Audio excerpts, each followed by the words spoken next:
علیکم السلام و رحمت الله و برکاته. مفهوم توحید حاکمیت گرچه از علمای را بخشی از توحید الوهیت میدانند، اما دیگری را توحید جدا ذکر میکنن. اما مشهور هم حسین است که توحید حاکمیت بخشی از توحید الوهیت حساب شود و مرادش است که فقط الله تبارک و تعالی صلاحیت داره حلال و حرام را تعیین بکنه و فقط الله متعال صلاحیت داره تشریع بکنه و چیزی را که به نفع انسان ها است بر انسان ها بیان بکنه و هیچ کسی دیگه به غیر از الله صلاحیت تشریع و قانون گذاری را نداره و تشریع و قانون گذاری از امورای خاص الله متعال است و الله متعال در خیلی از آیات میفرماید که ان الحکم الا لله، حکم نیست یعنی فرمان نیست و دستور نیست مگر از جانب الله تبارک و تعالی و این از بخش های اساسی توحید حساب میشه که الله متعال پیامبران را به خاطر دعوت و تبلیغ از او مأمور کرده.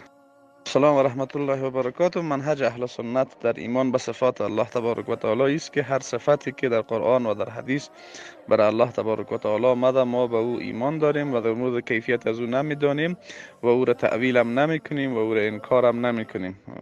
مثلا ید و استوا و وجه و همه صفات دیگه که در قرآن و سنت برای الله تبارک و تعالی ثابت است ما به او ایمان داریم، چون در قرآن و سنت آمده. کیفیتش نمیدانیم به خاطر که درک کیفیت از او از توان ما بالا هست و او را تعویل هم نمی کنیم به خاطر از اینکه کسای تعویل میکنن که او را مثل صفات مخلوق میدانند و الله تبارک و تعالی هیچ صفاتش مثل صفات مخلوق نیست.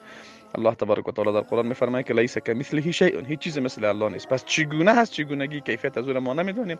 اما مقوله مشهور است از امام مالک رحمه الله که پرسیدن کیفیت صفات الله تبارک و تعالی خودش یک بدعت است و ما میدانیم که صفات الله متعال داره و این صفات مثل مخلوق نیست. خیلی چی رقم است کیفیت از او را ما نمیدانیم در مورد ید و وجه و استوا و سایر صفات الله متعال.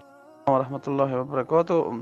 شیطان انسان در قلبش وسوسه میکنه، همونطور که قرآن کریم میگه الذی یوسوس فی صدور الناس، او که در قلب های انسان ها وسوسه میکنه، نه در عقل. عقل تحلیل قضیه را میکنه و قلب انسان تصمیم گیری را میکنه و میخاطر وسوسه شیطان در قلبش هست و امکان نجات کامل از وسوسه شیطان وجود نداره. فقط به صورت مقطعی ما میتونیم از او مثلا از شرش به الله پناه بریم، اما میتونه که انسان کاملا بیخی از شر شیطان کاملا نجات پیدا بکنه تو چیزی امکان نداره، چون الله متعال انسان ها را توسط وسوسه شیطان آزمایش کرده دیگه. به او خاطر انسان در هر مرحله وسوسه شیطان در او هست و باید خود در مقابل وسوسه شیطان با پیروی از شریعت مقابله بکنه. اول خو الله متعال ما را مکلف به پیروی از کدام مذهب خاصی نکرده، بلکه مکلف به پیروی از کتاب الله و سنت پیامبر کرده. خب باز اگر کسی پیروی یک مذهب خاصی باشه، بازم به سنت های که در اون مذهب نیست باید عمل بکنه. نه تنهایی که میتونه عمل بکنه بلکه باید عمل بکنه، چون اصل دین کتاب الله و سنت پیامبر است و با عمل با سنت انسان از مذهب هم خارج نمیشه، چون امامان همه مذاهب گفتن که اگر کسی به حدیث صحیح عمل میکنه مذهب ماست.